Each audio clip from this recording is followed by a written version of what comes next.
You know that feeling when you feel like you're just drowning in pressure? And you look around and it's so easy to blame the government, or inflation, or your job, or just, plain old bad luck. It can really feel like the whole world is stacked against you.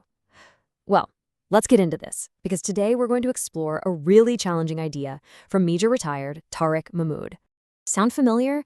These are the kinds of stories we tell ourselves when things go sideways. It's just so much easier to point the finger outwards, right? And Major Mahmoud says this is the starting line for so much of our personal stress. And here's the big question his work forces us to ask. And it can be a tough one to swallow. What if a huge chunk of our stress, our tension, and our anxiety isn't coming from the outside world at all? What if we're actually building it ourselves? Now, before you think this is all about harsh judgment, Major Mahmoud makes it really clear. This isn't about making you feel guilty. Not at all. Think of it more like a wake-up call, a way to stop playing the victim and finally take back the controls of your own life. So before we dive into some examples that might feel a little, well, uncomfortably familiar, we need to understand the underlying pattern he's talking about. He argues that a lot of us are just stuck in a loop, a cycle that literally manufactures our own stress day in and day out.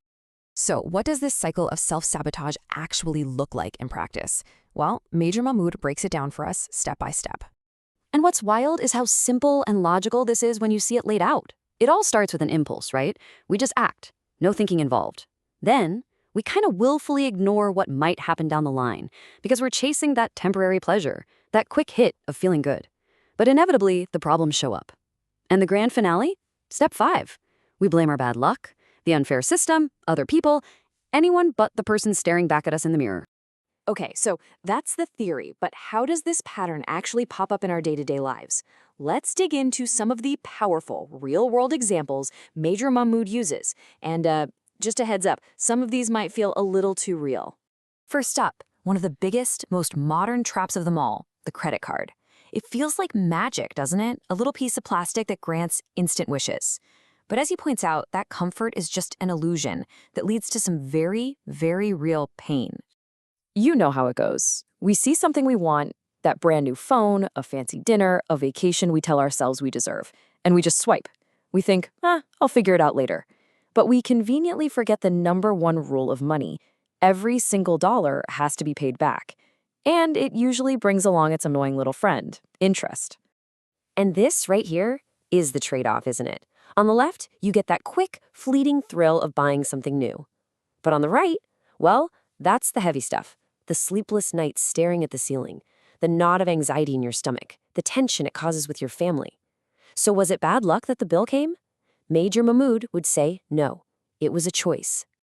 And this pattern scales up. It's not just about small purchases. Let's talk about another one of Major Mahmoud's big examples, that shiny luxury car we know we can't really afford. It's all about projecting this image of success, but that image comes with a very steep and very stressful price tag. See, that's not just that monthly payment we focus on. You've got to add in the sky-high insurance, the premium fuel it needs, the expensive maintenance, and suddenly for 5, 6, maybe even 7 years, you're basically a slave to this thing in your driveway. You might look good behind the wheel, but inside, we're just drowning in financial anxiety. So here's the bottom line. It doesn't matter if it's a credit card swipe or a car loan. According to Major Mahmoud, the psychology behind it is exactly the same. We are just wired to chase that immediate good feeling, and we consistently, almost systematically, underestimate the long-term pain that's waiting for us down the road. Okay, so we've looked at the problem, we've seen the patterns. It's all a little grim, I know. But here's the most important part of Major Mahmoud's work. He doesn't just diagnose the issue and walk away. He gives us a clear, actionable playbook for how to break free from the cycle. And here they are. Think of these as the antidote. There has 10 rules for a disciplined life. I mean, look at them. Number 1, think long-term before short-term pleasure. That's a direct counterattack. Or how about number 2, avoid debt for lifestyle. And number 8 is huge, avoid comparison. Every single one of these is a conscious choice that puts you, not your impulses, back in the driver's seat. And this brings us to the most empowering part of this entire idea. Because once you start to accept Major Mahmoud's premise, the whole story shifts. It stops being about blame and helplessness, and it becomes a story about incredible personal power. Just look at this breakdown he proposes. What if 90% of our tension really does come from our own choices and habits? Now, at first, that sounds heavy, but just flip it around. If we're 90% of the problem, that means we are 90% of the solution. That's not a burden. That's an unbelievable opportunity. It means the key to a calmer, happier life is already right here, in our hands.